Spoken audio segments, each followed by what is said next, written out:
What's going on, everybody? It's fragged out, swagged out, and you already know why I'm here. And today, we're going to discuss a vanilla fragrance that I really do like a lot, and I almost never hear anyone ever discuss this fragrance. And I don't think I've ever seen one review on this fragrance. This fragrance is Mosaic Eau De Parfum, and the house is Mosaic Parfum. They do have an Instagram page. It is Mosaic Parfum. And this particular bottle right here, I purchased from Lucky Scent at their brick and mortar store in New York City. Now, a couple of things about this house. Number one, this is the only fragrance that they have. Number two, the website on their Instagram, that link doesn't send you anywhere. And number three, like I said, I did purchase at Lucky Scent. And right now they are sold out of the full bottles, but they do have the decants you can sample for $4, I believe, per. This bottle right here, or this fragrance right here, does have the notes of vanilla, oud, musk, cedarwood, and sandalwood. Very straight to the point with the notes, but I feel that the fragrance itself is not that straight to the point. So here's the bottle itself. Kind of looks like an old school temple, kind of rustic.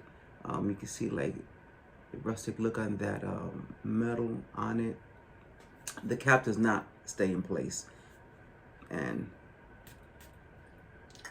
decent atomizer there. So for a fragrance that on Fragrantica, I've read a lot of notes about it just being a very basic vanilla. I don't get the very basic vanilla. Is it a very loud fragrance? It's not. But the way this fragrance does transition, I don't think there's anything basic about it. So I'll start with comparing the fragrance to the notes. Again, you say vanilla, oud, musk, cedar, and sandalwood. Very, very basic breakdown. For me, when this fragrance first opens up on my skin, the first thing I get is vanilla. And weirdly enough, although there's no mention of almond or cherry, I get this almost cherry kind of fragrance on my skin. A little bit boozy, a little bit cherry, plenty of vanilla. That's the opening for me. As the fragrance starts to develop on my skin, the next thing I pick up on is going to be the woods. It's going to start as a very basic oud aroma. This is not going to be a oud lover's oud. It's not going to be very medicinal, very animalic. It's just a very basic, clean oud. You know it's at least trying to emulate the scent of oud, because it's not just basic wood. There's a little bit of darkness to it, a little bit of sweetness, but it's not just the cedar or the sandalwood. Now, that part of the fragrance, the combination of that vanilla, that I don't know where it's coming from, that kind of cherry aroma that it gives off, and that oud are going to be there for the majority of the wear. As it gets into the dry down, this fragrance is going to pick up more of that musk. And that musk and that vanilla are going to blend in a lot more than to give this very milky, musky vanilla. And a lot of that cherry and that oud are going to tone down. Now, again, I will say there's no mention of cherry, no mention of almond. So I don't know what's really creating that, because I don't see cedar or sandalwood doing that at all. In fact, I think the sandalwood shines at the end with that musk and that vanilla, giving it that kind of creamy, milky vanilla kind of vibe. Together with that musk gives this very clean vanilla, creamy scent all the way into the dry down.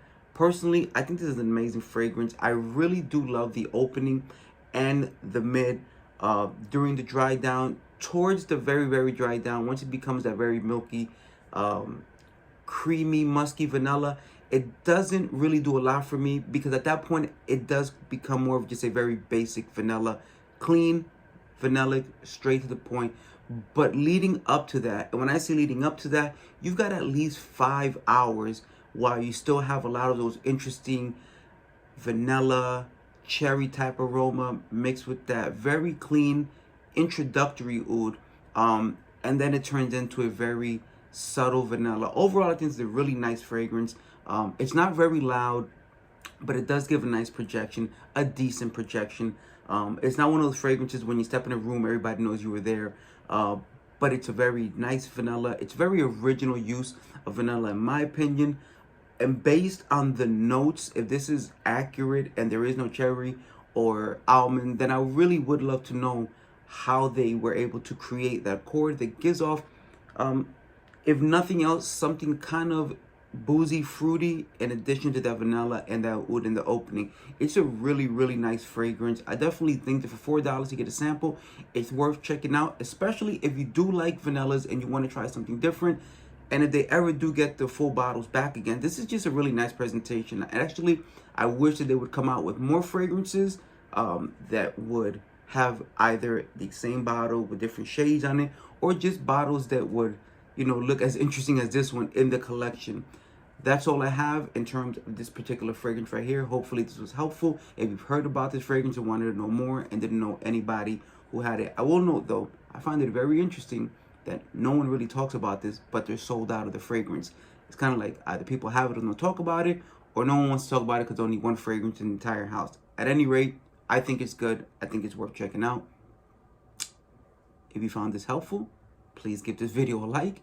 If you are not following, then please do follow, because it does support the channel and it does help me grow in the long run as a YouTube channel. And lastly, if you have any comments, any questions, or any suggestions for future videos, please leave those in the comment, as I always read my comments and try to respond as promptly as possible. Thank you very much for watching this video. It's fragged out, swagged out, and I'm out.